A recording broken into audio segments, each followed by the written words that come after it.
Welcome to today's webinar. The topic today is interfaces with RFEM 6, briefly presented, DXF, IFC, and Autodesk Revit. My name is Andreas Hörold. I'm responsible for marketing and public relations in the company Dlubal Software. I've been working for the company for 12 years.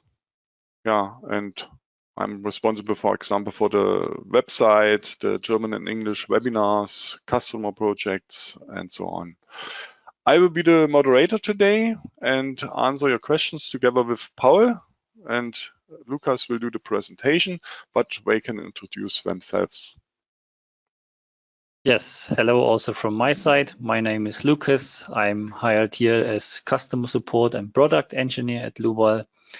I'm working for Dlubal for 11 years now and have the focus on the interfaces and also on the steel design.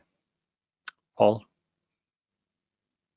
Hello, I'm Paul. I'm working as student at Dlubal and support the product development in the area of interfaces. And will support Andreas today in the chat. Yeah, that's all. Okay, thank you for your introduction. Then we can switch off our webcams that the attendees can see the full screen. You can ask questions via the control panel on the right side of your screen. You can enter your question here and we will answer you. If you don't get an answer during the webinar, for example, there are too many, then you get an email afterwards. The other way is to watch the entire webinar and then email your questions to info@dlubal.com. Okay, then I hand over the screen to Lukas. Just a moment. Okay, Lukas, it's your turn. We can see your screen. Okay, thank you, Andreas. Yeah, in November, we would like to set the focus on the interfaces in terms of the webinars. Also with regards to the BIM World in Munich, where we are of course represented and where we would of course like to welcome you personally. Today I want to start with the three interfaces or interface formats to Revit and IFC and DXF files. We have, however, also planned another webinar about the Rhino Grasshopper interface and web services in general next week. And we also plan one more webinar in November related to the data exchange with Archicad. Yeah, so if you're interested in those topics, feel free to have a look at the website and sign up to those webinars. In general, the goal is to give you an overview about the actual situation in RFEM with regards to the interfaces, of course. Here and there, I also want to give you some hints related to future developments, knowing full well that we are still lacking many features related to RFEM 5. Anyway, I think it's good to share the actual state of the development. So yeah, I would like to start with Revit, and before we have a closer look to the objects that we can transfer, I want to give you some general information. Currently, we have an interface to Revit 2022. We are working also on the interface to Revit 2023 right now. We plan to release it in December this year. Both versions are released or will be released as so-called work in progress versions. That means we haven't fully developed all the features that we want to have. I mean, the development never stops, of course, but for the first major release, anyway, the most important function is already working, the export from Revit to RFEM. So this is what we want to share with you already in advance, also because of customer requests for that. Then the interface itself is still a direct interface based on the web services. So Revit and RFEM still needs to be installed on the same PC, similar to what we have had in the past. The installation is a bit different now. It's a manual installation of the plugin. So you need to install Revit and RFEM, and afterwards you can navigate to the folder shown here in the picture and simply run the setup exe, and this will install the plugin in Revit, yeah, the Dlubal plugin in Revit. Currently, the transfer or the link requires a so-called web service license. In future, however, it will be freely available. Yeah, we want to make it free available so that you do not require such a license.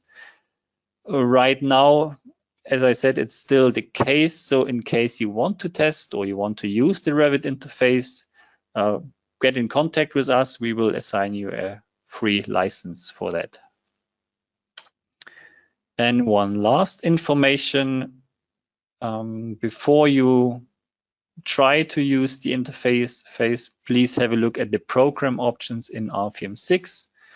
The last option is to start the server automatically with the application. This option basically activates the web services, which again you need to have active for the data transfer. So far regarding the general information, let's have a look at the Dlubal relevant static objects or Dlubal relevant objects in Revit. So the objects in that list can be transferred from Revit to RFEM. I will just name some of them: walls, slabs, girders, columns, struts, beam systems, openings, and so on. I think you can read the list yourself. I would sum it up as all information related to the analytical model data. Yeah, so all these information can be transferred from Revit to RFEM. What we are lacking right now is the load topic. This is under development, and it will also be released quite soon.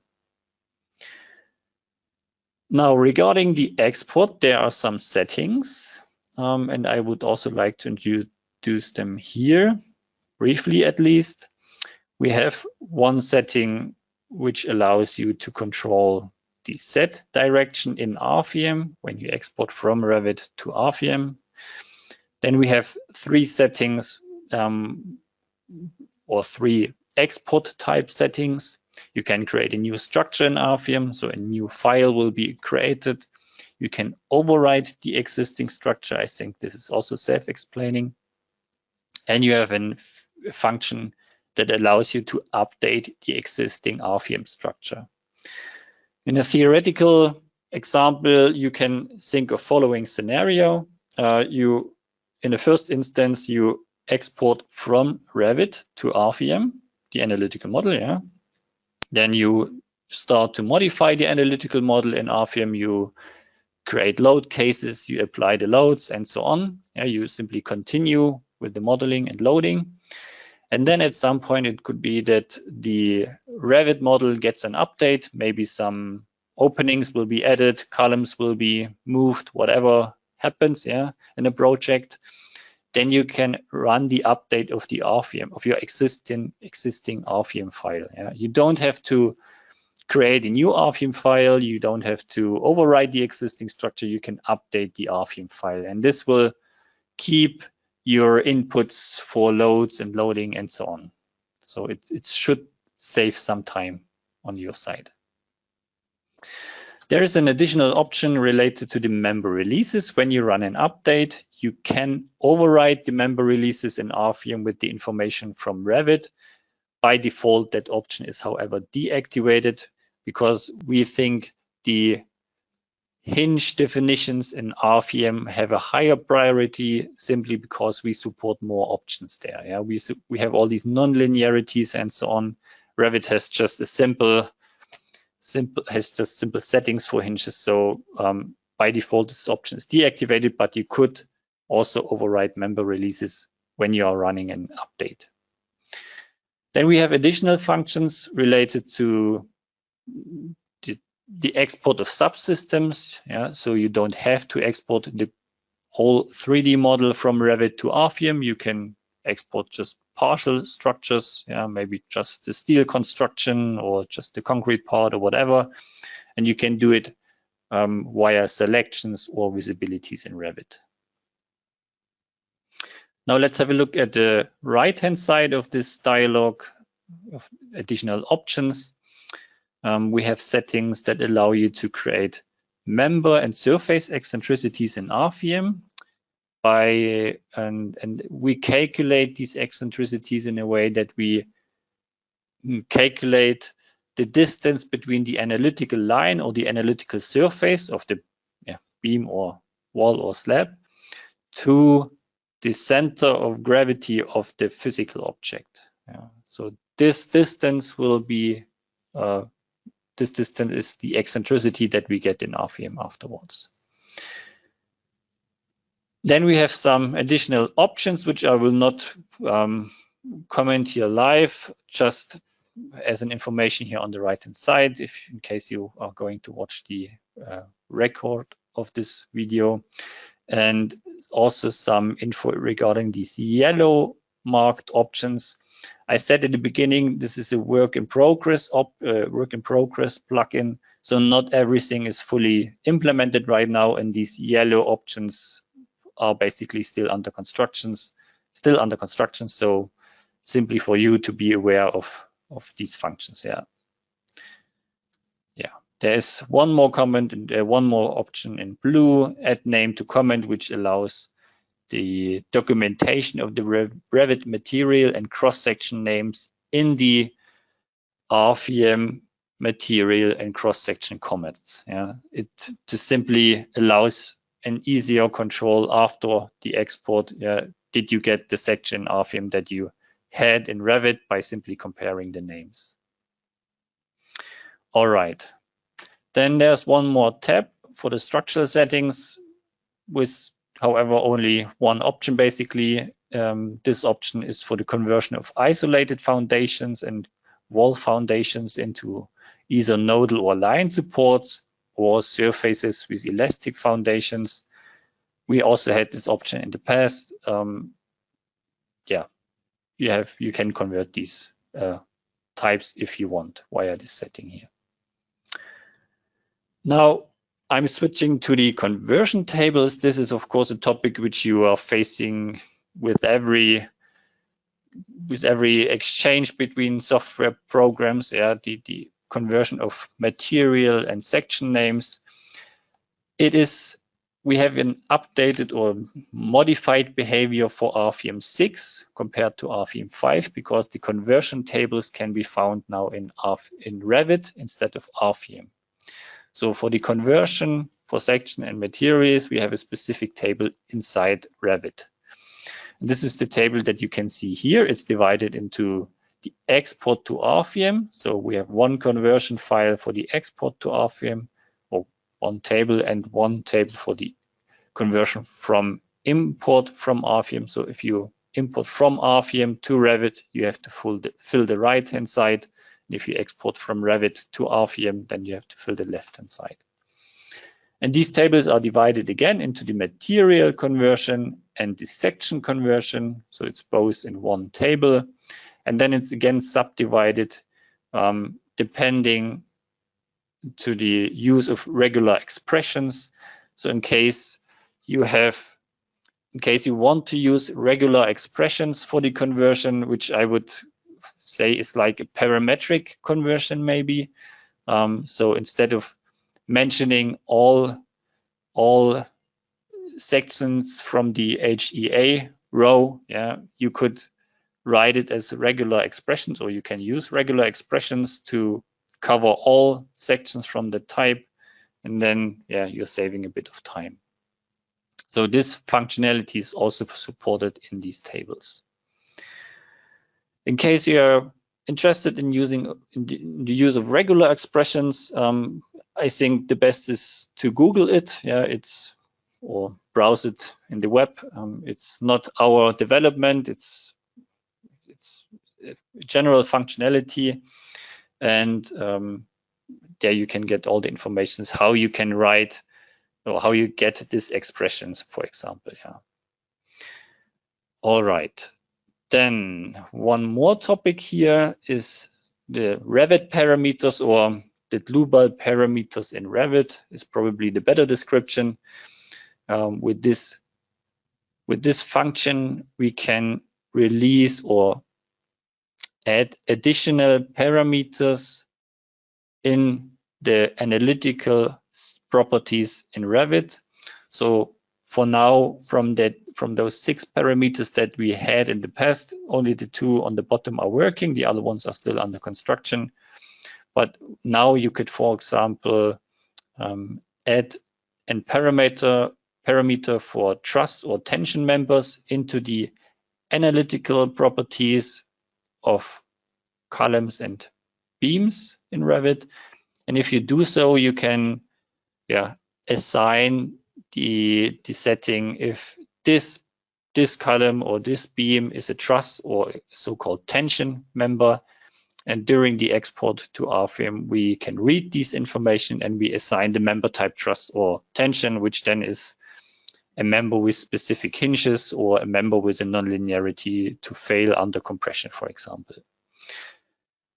In future, we plan to give this topic much more care, or we want to upgrade this feature here a lot, because we want to introduce free parameters in Dlubal. So you should have an option in future to assign additional free parameters to your beams, to your surfaces, to your cross sections, whatsoever. And then those parameters should also be, or can also be shared with Revit or the IFC file or any other application, so that you can assign additional information to them. This is what we plan. It's not the case now, but just that you are aware of it. All right, and then the last topic that I want to show you here in this PowerPoint is the import settings dialog. So if you import from RFEM into Revit, we also have a dialog that looks quite similar. Here we have, however, only one option. We can only update the Revit project. We cannot create a new project. We can't override a project. We can only update the existing project. But still, this option gives you 2 possibilities. The first one would be if you have a Revit project, you export it to Dlubal, you modify it in Dlubal, and then you can update the Revit project with the changes you did in Dlubal or in RFEM RSTAB. This would be one scenario. And the other scenario could be that you have an empty Revit project and you want to read the information from RFEM or RSTAB by updating the project, and then you get all the information from RFEM RSTAB into Revit. Of course, only if you have the correct families preloaded and so on. So we are not able to create new families for cross sections, for example. We are also not able to load them from files on your Windows Explorer or so. This has to be preloaded in the project, of course. Then we have again some functions to control the amount of the transfer, like do you want to transfer all of the objects or just some of them? This part is still a bit under construction, as you can see. Also the options regarding the eccentricities, still under construction. There are, however, 2 options which are also quite important that are already finished. The first one is not to create new levels, or to have a setting, at least for this option, to create new levels during the import. So you can decide if you want to have new levels in Revit when you import data from RFEM into Revit. And the other option is what I would call a more safer way of updating the Revit project. It's update only materials, thicknesses, and sections. So here only the information to those 3 points will be updated. If you do not select this option, then the update also allows you to remove objects, add objects, modify coordinates of objects. And so it is up to you what kind of update process you want to use here. All right. So this is all from the theoretical point of view. Let's have a look at the interface on an example. I have here a Revit project open. It's a mixed structure, I would say. It's a concrete building, maybe a small office with a steel construction on top. We have the typical elements here. We have some walls, we have slabs, we have beams, and even downstand beams here and on the concrete part, and also an opening here. This is what I would call the physical representation of my project. What I'm, however, really, what I'm more interested about is, however, the analytical model, because this is what we are sending to RFEM afterwards. So the question is, how do you get the analytical model in Revit? And you get it by activating a specific option. So you can select the slab or the column, and in all those, in the structural properties of these objects, you will find always the option enable analytical model. And if you activate this option, then, which I have done already for all these objects, then Revit will convert these, let's say, solids, these 3D objects, into lines for columns and beams, or surfaces, 2D objects for slabs and walls. And what Revit is also doing, basically automatically, it's not only converting these objects into surfaces and lines, it's also connecting them afterwards. So if you imagine you convert the wall or the beam into a line or a surface, the line will probably end here at the bottom of the slab. This will be the end of the analytical column. If you convert the slab into a 2D surface, it will probably be on the level of in the center of the slab. So you would have a gap here. And this gap, Revit will close automatically. And you can do it by switching into the analytical properties of this object. So you can, for example, select the physical object and then go into the analytical settings. And here you have the analytical alignment, which here is set to auto detect. So Revit is doing it automatically. But you could, for example, also select here a projection and then define maybe a level to which you want to elongate or shrink this analytical column. And all this happened here already for me. And I can show the result by opening another view, analytical view of my structure. And this is what we see now here. And I think it's also quite clear that all these objects are connected. We have, first of all, the lines and the surfaces for my elements. So the conversion happened already, and they are also connected. Everything is in one plane and connected very well. Also my downstand beams, which I hope I showed them before.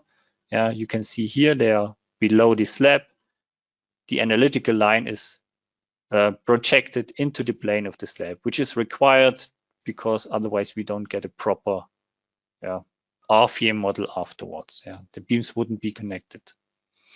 So this is the model that I actually want to export to RFEM. This is what I'm referring to in my plugin. And the plugin itself, after the installation, will show up here in the menu, RFEM 6 work in progress. We have these 4 icons for the export, for the import, for the Dlubal parameters, and the conversion tables. Before I run the export from Revit to RFEM, I should at least check my conversion table. Why should I do that? Well, if I click, for example, onto one of those columns, I can see here that there is a section or a cross section, a profile called STB 200 by 200, which is probably this rectangle section. And the structural material concrete is assigned to it. These are information or namings that RFEM is not aware of. of course, we know concrete, but not simply by naming it concrete. Yeah, we always have we have the specific names in RFEM. Yeah, and the cross sections are also named differently. So we have to take care that these names are converted properly into RFEM native namings. And this can be done in these conversion tables. Let me quickly show you how you can handle information in here. As I said, we have a table for the export to RFEM, and we have a table for the import from RFEM. Right now, I want to, let's say, add a new entry into the material conversion for the export to RFEM. To do so, I can click down on New here. Then I have to decide, is the conversion that I'm going to enter now a regular expression or not? For me, what I'm planning to do, no. And is this new conversion something, is it related to the import from RFEM or to the export? It's to the export, so I'm not activating this. Then I can say it's part of my Revit, conversion, my main Revit conversion table, and it's also connected to the material conversion. So with those information on the top here, the plugin knows that I will put information in here. If I select from RFEM, it will end up in here. If it is regular expression, then it's moving a bit down to regular expression. So with these settings on the top, you control where the information you enter in here will end up. What you can do here now is you type in the Revit material name, and here you would then enter the Dlubal material name. Yeah, just theoretically. And then you press save, and it shows up in the table where you want to have it. All right, I did it already for my structure here. I have here my concrete, and I want to have it as C3037 in RFEM afterwards. This is the conversion that will happen. For the steel construction on top, I have here this metal construction steel S235, which will be converted into this material. And the same I did for the cross sections. Here I used, however, these regular expressions, as you probably can see. Yeah, I'm not naming every HEA section in my list. I use these regular expressions to basically parametricize the conversion.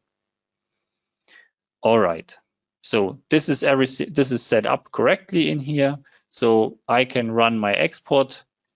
Therefore, I'm clicking on my export model icon. I can decide in which direction my RFEM structure should show up. Yeah, right now it's empty, as you can see. I want to create a new structure, and I also want to apply member eccentricities. The eccentricities are relevant for the downstand beams in my structure here. Additionally, I want to convert my isolated foundations and wall foundations into nodal and line supports. And now I can run the export. So what's happening now is basically that Revit with its API is communicating with the API of Dlubal, the web services, and it's transferring the data directly into RFEM. And it should be finished in a couple of seconds. Yeah, you can see here export is succeeded. We can close this window and we can switch to RFEM 6, and we can see here the model. Now again, we have the walls, we have the slabs, the columns, and so on.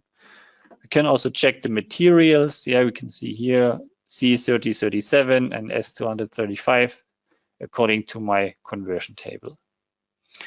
Now in RFEM, we could continue. Yeah, we can now apply the loads, we can create load cases, the combinations, we can design the structure, and so on. That's something I will not show today, but as a result of that process, it could be that we may have to modify the analytical model, because maybe there are some beams missing, or we need to increase the sections or whatever. And this is something that could be the result of the analytical or of the design. Yeah, so let's say maybe we need some additional beams in the steel construction on top here, or maybe we need to increase the cross-section size for these concrete columns, or for a specific column, for example, from 200 by 200 to 255 by 255. So this could be an example for some modifications that can result from the design. And we are now also able to export these changes back into Revit. So I can start the process by running the import. So I can click on import model, for example. Now I can update my Revit structure with the changes made in RFEM, and yeah, related to the options, I don't need anything specific. I can simply run the process. And sometimes you may have to assign the families again, the Revit type families, to the RFEM cross sections. This will not be the case in future. We will optimize this behavior so that it will also automatically assign the families if they are preloaded. Right now it's not working, so I have to do it manually here, but it's not a big deal.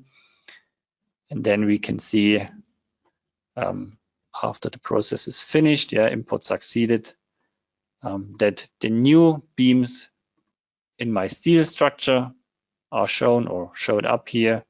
And we can also see that the cross section of this column has been modified to 250 by 250. So the changes have been applied, and yeah, this could be an option that you may want to use. Another way to share information could also be that you have an empty Revit model, as I said in the beginning. Maybe you already have an RFEM structure and you want to send these information into an empty Revit model. This is also working. Again, you need to make sure that the families are preloaded in your project, but then you can simply run the import, do the same that I just did with the update of the existing structure. We again update the Revit project, but RFEM will simply load all the information into Revit. Again, quickly assign the concrete columns here and beams, or the families, 200 by 200 and 250, and then you can click on go, and you can see that the RFEM structure will be written into Revit. The eccentricities are, as I said, not supported right now. We will optimize that in future so that downstand beams will also be on the, or connected to the lower edge of the slab, of course. This is what I want to show you in Revit today. Any other feature that you may know from RFEM 5 will be implemented in future. It is still under development, as I said, but I think the most important feature, the export from Revit to RFEM, this is already working. So you should already benefit from this work in progress version, I would say. All right. Then I switch back to my PowerPoint for a second, or a minute maybe. And I would like to give you some general information about the data exchange with the IFC format, or the import-export with the IFC format. Regarding to the import of IFC files, we support now two versions, the old IFC 2x3 version, but also the new IFC 4 version. So this is new in RFEM 6. We are also able to import from IFC 4. We still are able to import the structural analysis view and also the coordination or reference view. And for the last two views, for the coordination and reference view, we have this integrated IFC viewer, which we basically also had in the past. So you can display the content of the IFC file in RFEM as graphical objects. Another feature is that we can convert these graphical objects into Dlubal native objects. An IFC beam into a RFEM member, including the cross section and the material, of course. Regarding to the export, we support only the IFC4 format. I think this is enough. IFC4 is released or has been released some time ago, so it's the actual format. And we also have an export into the structural analysis view, and also new with RFEM 6, we have now also an export into the reference view. So now with RFEM 6, you can export your RFEM model into the, let's say, common IFC format, the reference view, and you can open these IFC files in your CAD software, Revit, Tekla, Archicad, in IFC viewers, and so on. In the past, we only had the structural analysis view export. All right, so let's have also a quick look at the workflow in RFEM directly. I will close this file and let me quickly show you what I want to plan for the import. So to show you the import of the reference view, I have this small IFC file here. I open it in the BIM Vision IFC viewer. And you can see it's again a mixed structure. We have some concrete, we have a small concrete building here on the right-hand side with a wall with openings and so on. And on the left-hand side, again, some kind of steel construction. And this is what I want to import now. Let's have a quick look at some of the beams. We can see here IPE 300 with the material metal steel S235. So this IFC file I want to read into RFEM 6, and the process is quite easy. You go to File, Import IFC, and then you select the correct IFC file, which I have here. And RFEM automatically detects that it's a reference view, and because of that, it will activate this integrated IFC viewer. Additionally, I have here a small dialog with which I can change the insert point of the IFC file, and in which I can also change the rotation of the axis. Usually IFC files are created with the global Z axis up. In my case, I have here a file with the global Z axis down, so I have to mirror the Z and Y axis. Otherwise, it will end up upside down in RFEM. So here we can see the IFC, the content of the IFC file. Yeah, this is the IFC viewer, which we have here integrated. And with this viewer, I have also some additional options on the left-hand side. I can change the visibility by deactivating some of the types here. If I deactivate the IFC slab types, then I see the concrete beams inside my structure, or I can hide other stuff by simply deactivating these IFC types. Additionally, I can deactivate single objects in the top part of this navigator. I can manually deactivate some of those IFC objects, and I can also display the information from those IFC objects on the right-hand side in this so-called Objects Properties panel. So if I click here on my beam, I can see it's an IPE 300 beam, and the material is somewhere else mentioned at the end here. IFC material has the content metal steel S235. So what can I do with this IFC representation here? I could, for example, use it for the manual creation of nodes or lines by using the object snap. So what we have now in RFEM 6 is we have an object snap for these IFC files. So the object snap is activated, and what you can do now is you can, for example, create new nodes between 2 points. And I could therefore, for example, select the opposite flange points of this column on the bottom and maybe also on the top. And create with this function really quickly these 2 points. And then you can select the IFC object. You see, okay, it's an HEA 160.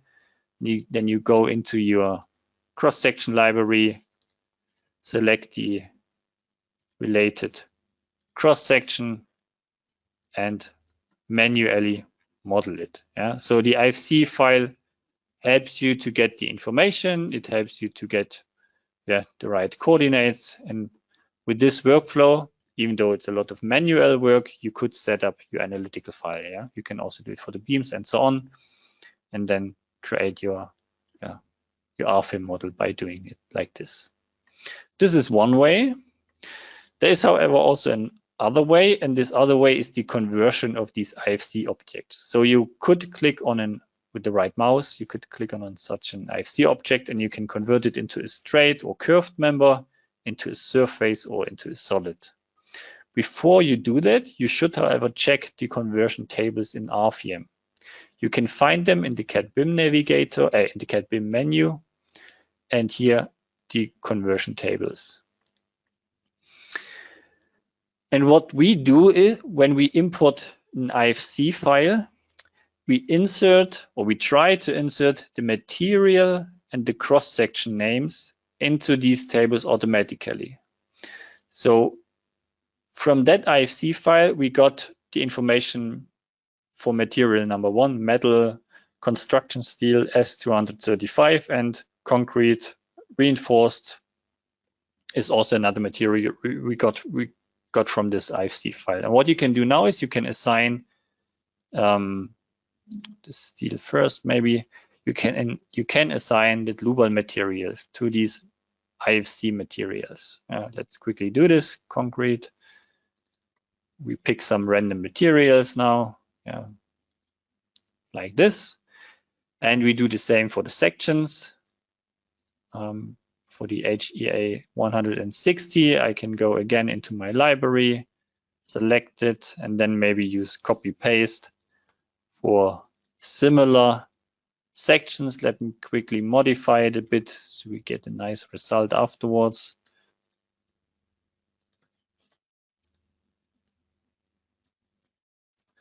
Maybe like this, and also for the IPE 300.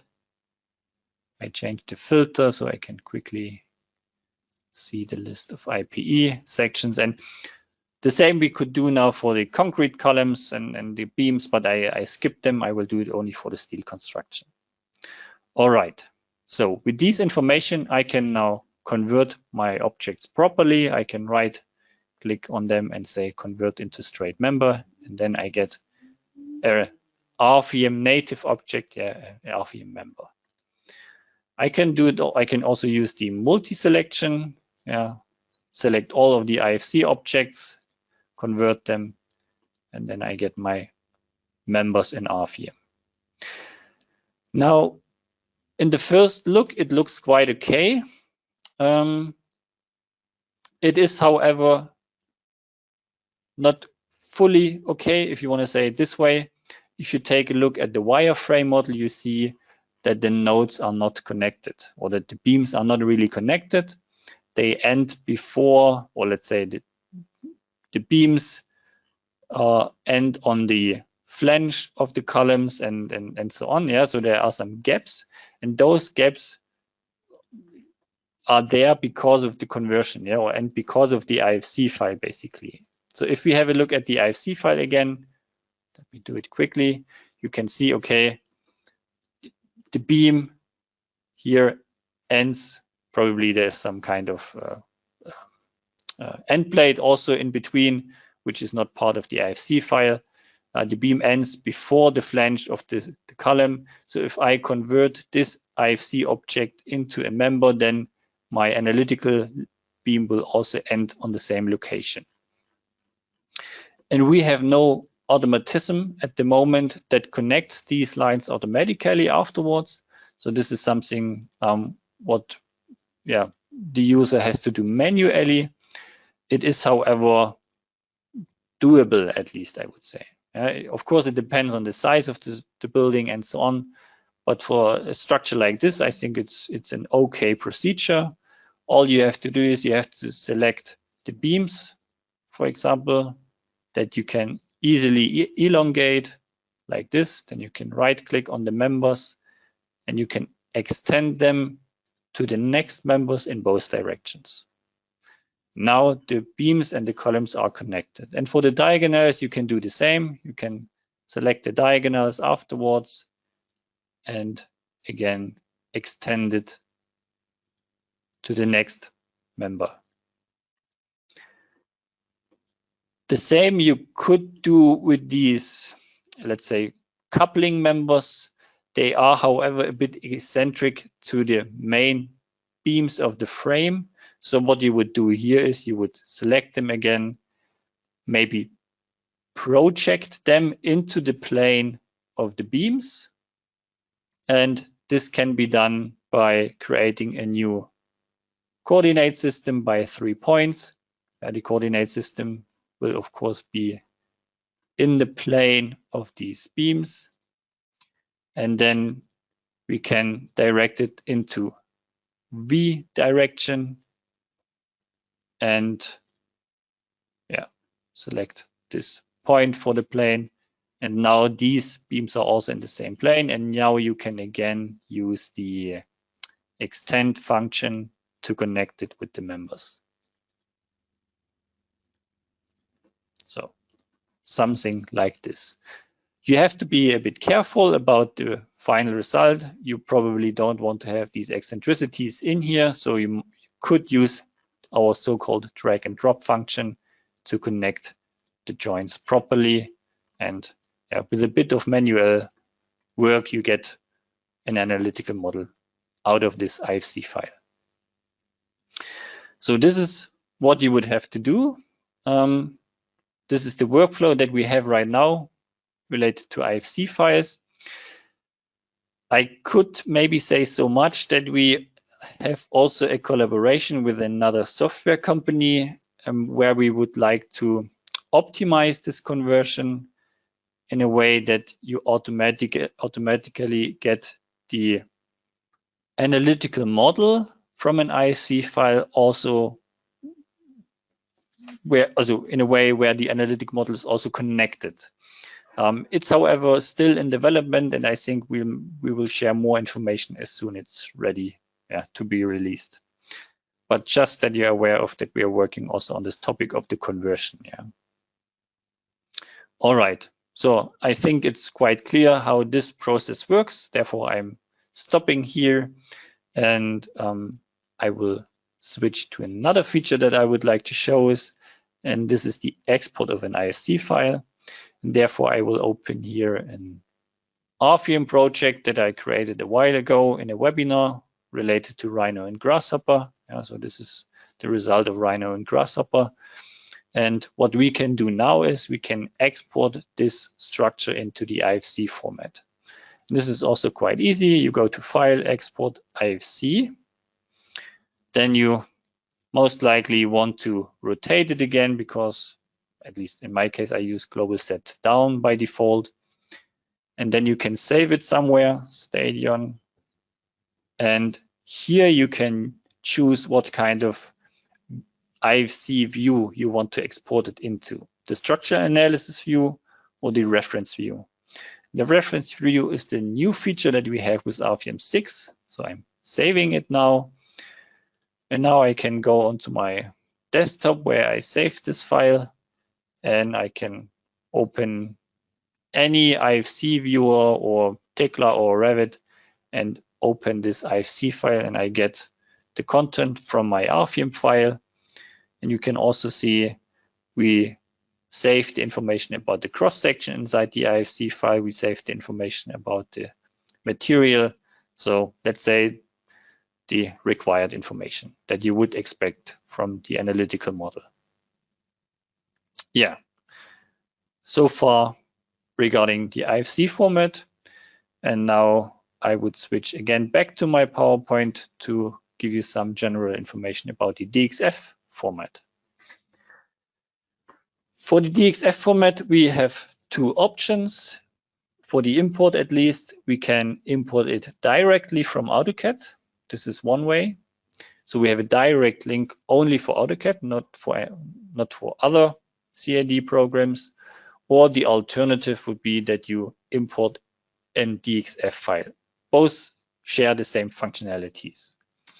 One of those functionalities is that you can import from specific layers. And this feature we also had in RFEM 5, but we optimized it a bit. You can select now multiple layers that you want to import. In the past, it was just one layer. We still have the option to convert lines into members, of course, only if you have the required layer description in AutoCAD or in the DXF file. So this is something I want to show later on. You can maybe see it. I'm not sure if it's big enough. You can see that the layer names that I have here in AutoCAD contain the cross-section and the material name. And if you set it up properly, you get not only the lines in RFEM, you get cross-section and the materials as well. A third option regarding the import is, of course, the import of DXF files as background layers in RFEM. This is also something I would like to show quickly afterwards. And the last feature that I want to mention here is related to the export. At the moment, we can export only the lines from RFEM RSTAB into the DXF format. So the lines from the, let's say the baselines from members and the boundary lines from surfaces and solids. This is what we can export. Results or the outlines of members, what we have planned in future, this is still under development. So the development is also not done for the DXF format. Yeah, everything is basically under development, but just that you are aware of that we're still working on it. Yeah. All right, let's have a quick look at RFEM again. I will close this file. Close. I will create a new one. Quickly test. And the first feature that I want to show is the import of a background layer. We changed the behavior a little bit. You can import background layers now via these guide objects in the project navigator data. So down here, you will find background layers and you can create a new background layer. And in that dialog, you can select the related DXF file. So here I can click on this folder icon, select the DXF file that I want to import as background layer, and then you have some additional settings regarding the placement. Right now, you can, let's say, in the first option, you can select the insert point, the center, a point in the plus X direction, the minus X direction, and so on. And this point will then be used, or will be, this point will then be placed on the origin point that you can define here. The import and the import of the DXF background layer on the right place is not optimal right now. We are aware of that. Our target is that we are able to select a point in the DXF file graphically in here, for example, in that window. So you could say, I want to have this corner node on that coordinate, and then you get it properly imported in RFEM. For now, this is what we have here. And additionally, we can define, for example, the length unit of the DXF file. We can do it automatically, but if you know it, you can also select the unit here directly. And then you have also this active functionality. So you can activate and deactivate background layers. If I do it like this, if I set it as active, it will be shown directly, but you can easily deactivate also background layers. So in case you are using multiple background layers, maybe for a multi-story building, and you have a layer for each slab, then you can show them, use them for the modeling, hide them again, and so on. You can hide and activate these layers again and again. Now, when we have these background layers here in RFEM, you can use them for the modeling and basically by using the object snap functionality. So again, it is activated here. We have the object snap activated for background layers. So now if I want to model a line or if I want to model a node, I can again refer to these nodes from the background layer. I would use, in this case, probably the same logic again that I used before for the IFC file. I would create a new node between 2 points and then simply select, well, points that will give me the or nodes in the center of gravity of this beam or column. Yeah, I think the behavior is clear. You can create your nodes or you can use the existing nodes if possible to create new nodes and beams in this file. Misclicked. So just for one column, I'm not doing it for the complete structure. This is the use of background layers. I don't think I have to explain it. I think it's quite clear. This is one way how you can import a DXF file. And the other way would be by importing lines directly. And this is also something that I would like to show. And before I do it, I want to show the content of the file here in AutoCAD directly. And you can see it is basically the same structure. The only difference is that in that structure, in this AutoCAD file, I already have the analytical lines implemented. Yeah, so the analytical lines here are already given. I have the red lines for my columns and my frame beams. I have these purple lines for my bracings and the green lines for my coupling members and so on. And if you assign a proper layer name to these lines, as I did here, so that means you define the cross-section name at the beginning of this layer, then a space, then a $sign, and the material name at the end, then you can use these information during the export. So what I can do now is following. I can go back into RFEM. I can say import from AutoCAD directly, for example.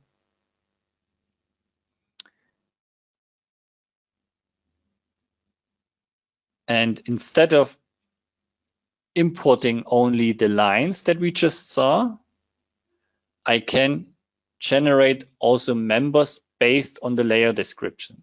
So I can generate members based on the layer description, and I can also import only specific layers. And if I activate this option, you can see we are reading all the layers from the active AutoCAD file. And then you could say, okay, only the lines with where the cross-section material name is given. I'm also mirroring my structure again, and then I can run the import. Yeah, and what we get now is, again, not only the lines, we get already the beams and the cross-sections. Of course, this procedure is not, let's say, suitable for everyone. You have to create these analytical lines first in AutoCAD. So maybe you say it doesn't matter where I create them, in RFEM, via a background layer, or in AutoCAD directly. Maybe it depends where you are quicker with the modeling. But maybe this approach is helpful for companies who have, let's say, similar structures again and again, where they maybe even save their beams and their columns in blocks, let's say, in AutoCAD blocks. And you could implement in these blocks the analytical lines of these objects. And then when you place the blocks and you build your structure up, you already have the analytical model inside, with the specific layer name and so on. So this is just something that I wanted to bring up as an idea how you could use such a feature. Yeah, and this is all from my side related or regarding to the three formats. Yeah, the Revit interface, the IFC interface, and the DXF interface. And I would hand it back over to Andreas. Okay, Lukas, thank you for your presentation, that you showed the attendees the current state of our interfaces. Yeah, as you already said, we will develop or improve the interfaces step by step. I think we can promise. Okay, at the end of the webinar, I would like to show you where you can find the recording and the one model. On our website, dlubal.com, you can see under news and events the webinars. We record all our webinars. Yeah, that's the upcoming webinars here. And this is today's webinar. And you will find the recording here in the next days. But yeah, you will get an email with your certificate and with a link to that page here. You can also download the presentation slides and the model. If you don't have already RFEM 6, you can test or try out with our free trial version here above. You can click on the link, free full trial version. RFEM 6, RSTAB 9, and you can download the versions, and they contain all add-ons, and you can try it for 90 days. Okay, maybe a last hint when you leave the webinar, where is a small survey, only some questions. You can score us, for example, or you can enter your wishes for future webinars. If you don't have a wish, you can enter a minus or so on. Just note that the worst score is 1 and the best score is 5. Okay, then I thank you for your attention. Thanks to Lukas for your presentation. Thanks to Paul for answering the questions. I wish all a nice rest of the day. Maybe we see or hear each other in another webinar. Bye-bye.